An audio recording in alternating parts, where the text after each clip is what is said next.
and welcome to the Cold Coffee Club, a podcast brought to you by Houston Moms. We're here to give you a little bit of that mom-to-mom connection, fun, and conversation amidst all the chaos. Join us as we take a break from doing all the things and explore the wide spectrum of this crazy motherhood role. We'll interview fun guests, talk about cool grown-up topics, laugh, share, and grow together. So go ahead, reheat that coffee, and put your feet up. Here we go. Welcome to the Cold Coffee Club, everyone. Good morning. Good morning. Welcome, everybody. This is Jenny. And this is Ashley. We're so glad to be here with y'all today.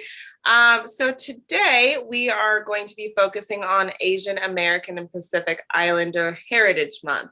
But before we dig into that, of course, we are going to spill the tea. Jenny, what is your tea for this week? Okay, so my tea is several months ago, me and my friend Tiffany planned a girls' weekend. We were going to plan this trip a weekend away, just the two of us. I've been on some trips in the last, 6 months for a little weekend away with my husband or things with my kiddos, but not a girls' trip. And so she and I had this planned. Now, I have 2 kids and she has 2 kids. So that's 4 total. And again, I think the last time she and I had a weekend away, I can't even say weekend, we had one night away together, was 6 years ago. So this was like, we're doing it. We're doing it. You're overdue. In the 4 days before this trip was to happen, our 4 children came down with 4 different illnesses. Of course they did. 4 distinct, separate illnesses. And her 2 children came down with their 2 different illnesses in the 24 hours before we were to leave. It was just like, we cannot get out of here. When she texted, we were supposed to leave Friday, and she texted me at like 11 p.m. Thursday night. And she was like, hey, I've got a vomit kid. And I was like, don't do this to me. Please. And I'm not mad at her, but you're just like, why? Yeah. And the funny thing is our husbands are friends, and they last month traveled together alone. And of course, no issues there. Bye. Of course, they just, but here we are, we can't get out. Anyways, thankfully everyone, her kid, it was just like a 24-hour thing. Everything's fine. We got on the road. I went to her house and picked her up Friday afternoon. And when she got in the car, I was like, go, peel out. Because I was like, someone's going to break a wrist or need to get stitches. I mean, just we have to get out. Yep. But, we just were away for 2 nights, and we slept in, and we went and got brunch, and we didn't cut anyone's food for them. Yes. And no one needed, we didn't have to assist anyone in the bathroom. There was no loud noises, no fighting, no one asked us for anything. Not once. What's that feel like? I miss that. I need to make that happen. It was really amazing. Good. It was wonderful. It was really great. So I thought it was never going to happen. And we were just like, why are all 4? And it wasn't like, my son got the flu earlier in the week. And I thought when his sister got sick, I thought, oh, she has the flu too. No, she had an ear infection. Nothing was even making sense. I'm like, you're not even following us like a normal. This is not how it goes. Yes. They made us earn it. Yeah, anyway, of course. Please spill your tea. So we went to Typhoon, Texas. So it's open and we are first timers. So it was very exciting for us. Yes. My boys have been talking about it forever. And I'm like, you guys are just now old enough to where I'm not paranoid. Because most of the time, even when I was still married, I was going by myself with them. And I was like, this is a whole lot for 3 of y'all. Yeah. And if none of you can swim, this is all exhausting. But now 2 of them are swimmers. And so it was pretty easy to go. And side note, Typhoon, Texas is open on the weekends right now, but then it'll open up for its full summer hours on Memorial Day weekend. So blast. It was an absolute blast. My kids were just so pumped about life that day. But my fail is that my youngest, Reeve, got lost for about 2 minutes. And I'd had like a talk with them. I was like, hey, if you ever get separated from us, stay still. And then like look for a mom with kids and maybe she can help you if you need help, but stay in that area. And he had gotten distracted by a picture of a snow cone. Oh, as you do. Yes. As you do. Yes. So we were walking and talking, and then I stopped and I was like, where's Reeve? And I turned around and he's standing there with his floaties just looking around. I'm like, baby, what were you doing? He's like, I was looking. I was looking. Yep. And so that I had a minor panic attack, but he was all of like maybe 100 yards away. And I just turned around a corner and I saw him again. I was just like, oh, but it was enough to scare me. I know that's scary. And you're in a water park too. It is just like there's water and it's just not, it's never ideal, but that's a smart thing. I heard a good tip that for a mom that, so you're right to tell a kid to like look for a mom, look for, someone with kids.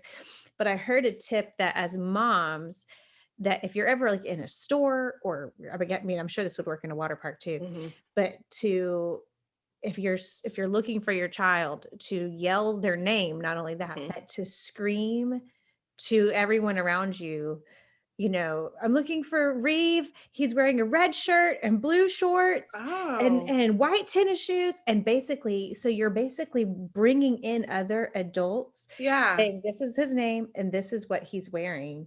Because otherwise, like everyone's just watching a mom run silently up and down aisles and not knowing, what am I supposed to be doing? Right. How can I help? I'm looking for a 3-year-old or, how, just saying like, this is his age, this is his name, and this is what he's wearing. And basically activating a team of adults. Yeah. Oh, I see a kid over here matching that description. Yeah. So. I love it. I love it. And then we also did our tip that we learned at the rodeo with the wristbands and writing my phone number on them. So I wrote like a message, like, I'm looking for my mom and here's my number. And so I told him, if you're standing still and you're looking for a mom, just show her your bracelet. Yes. Because only one of them memorized my phone number. My oldest is the only one. The other ones are like, there's a 7 in it. I'm like, okay, well. My kids are always one digit off. They're always like a number off. I'm like, this is not going to help you. Ellie's like, well, I was almost there. I was like, but that's still not going to work. Yeah. We will call someone else and that won't help. Yes. Not going to work for you. Oh gosh. That's great. So May is Asian American and Pacific Islander Heritage Month. And as y'all know, Houston moms love celebrating diversity. We love exploring all the different cultures in our community. So we figured this episode should be all about celebrating this month.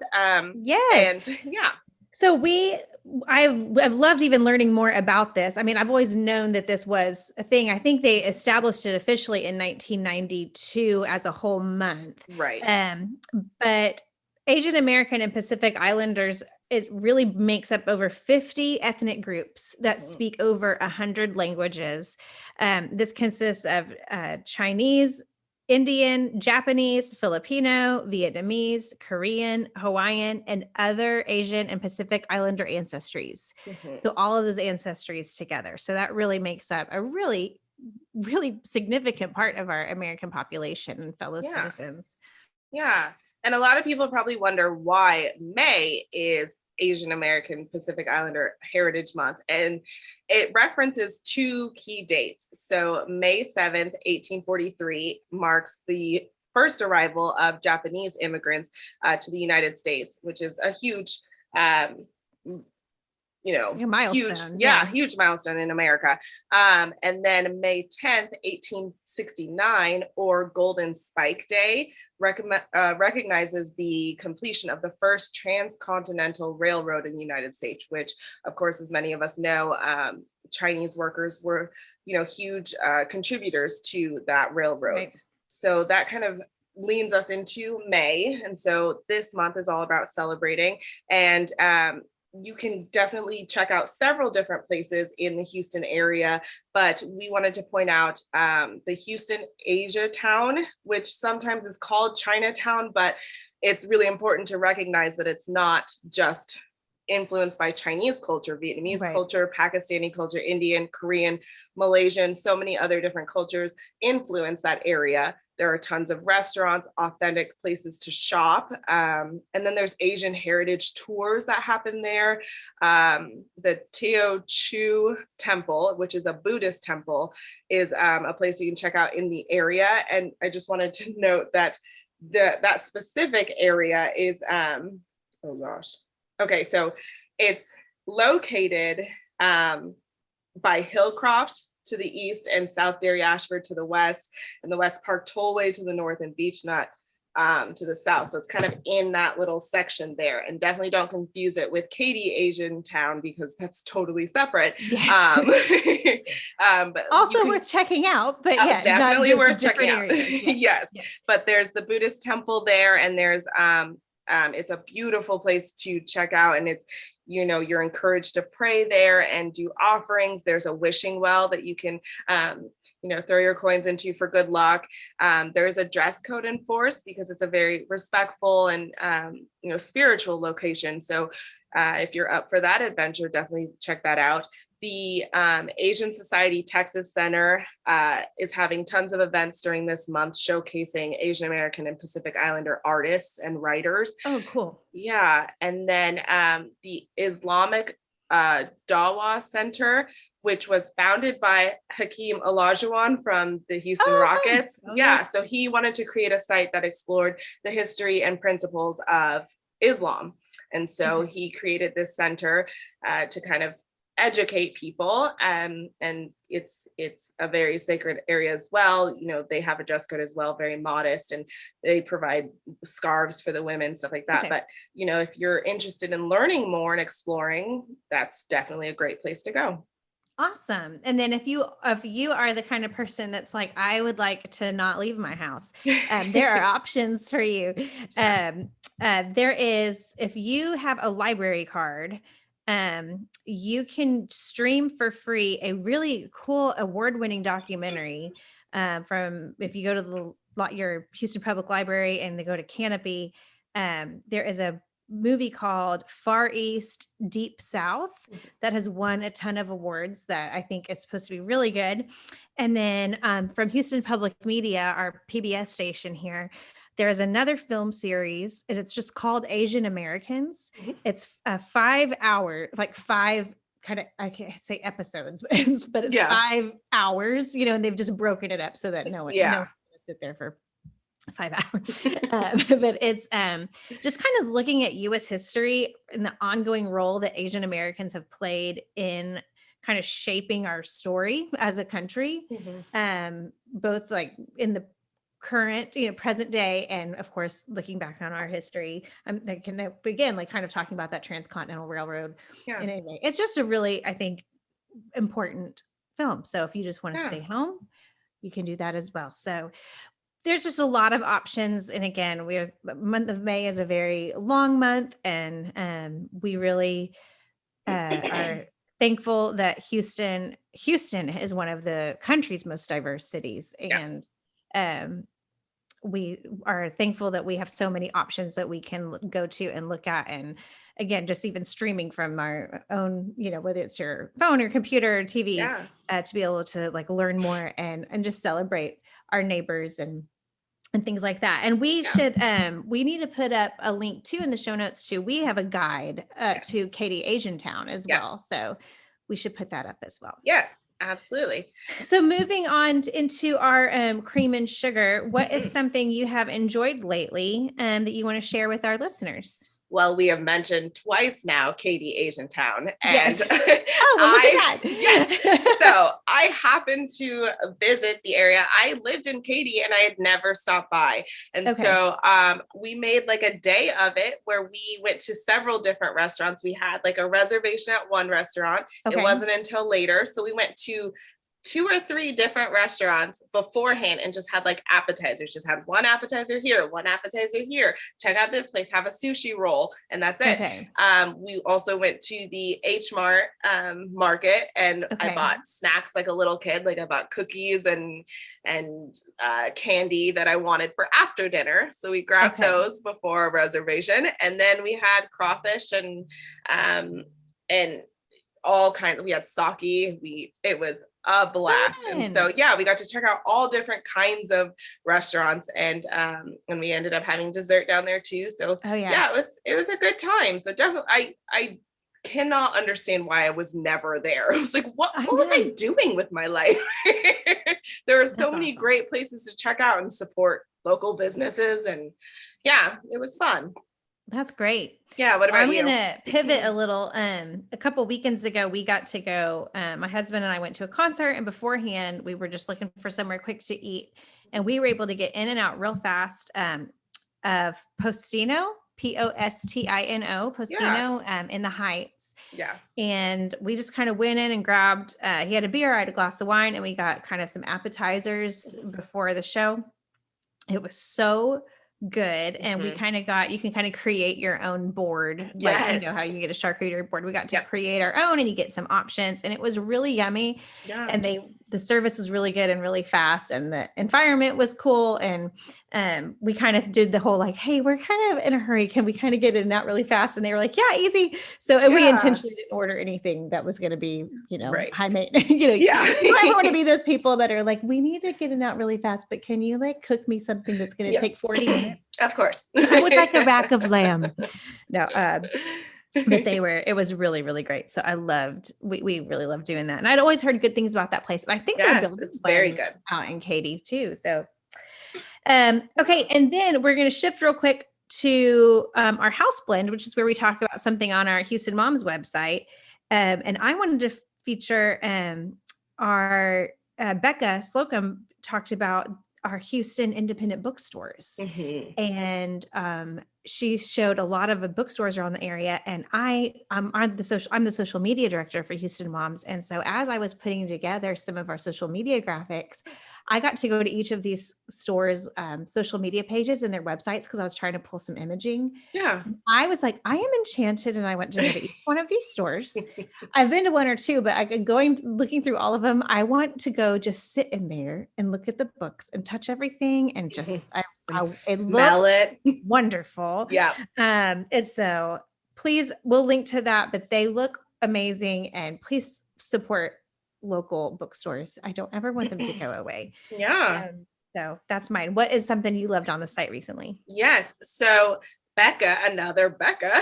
We're on a Becca train today. Yes. Becca Vidrine wrote The Unexpected and Uninvited, A Mom's Guide to Feeling Empowered.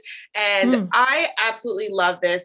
It was all about being prepared, and as prepared as you can possibly be. And as a type 6, I'm like, I felt this in my soul. Like, yes, be prepared, be ready for whatever could happen. And it was very realistic and very real. We live in a very busy, bustling city. There's a lot that happens, and you want to do your best to keep yourselves and your family safe. And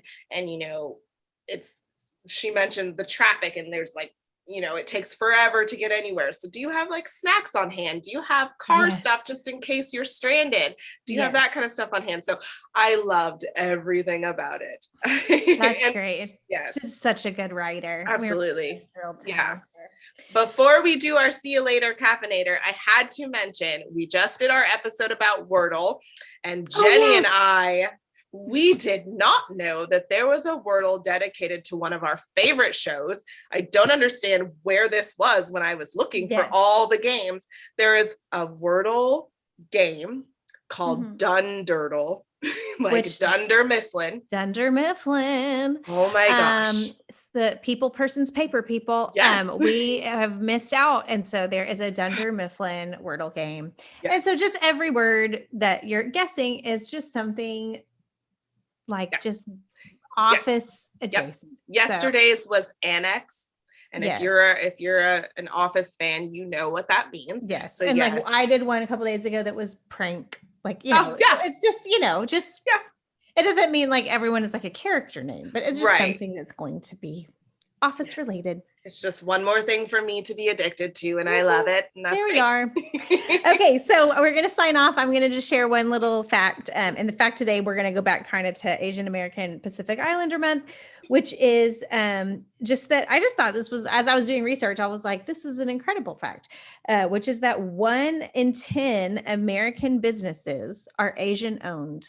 Wow. And I just thought that was amazing, and just what a contribution to our country and the economy. And everything that our neighbors are. So we'll go out there and support some of these businesses for this month, especially, but every month, of course. And celebrate the month with us. We'll see y'all next week. Thanks for joining us. Bye. Thank you. You've been listening to the Cold Coffee Club, brought to you by Houston Moms. We wish you a fabulous week with your families and look forward to sharing many more cups of cold coffee with you.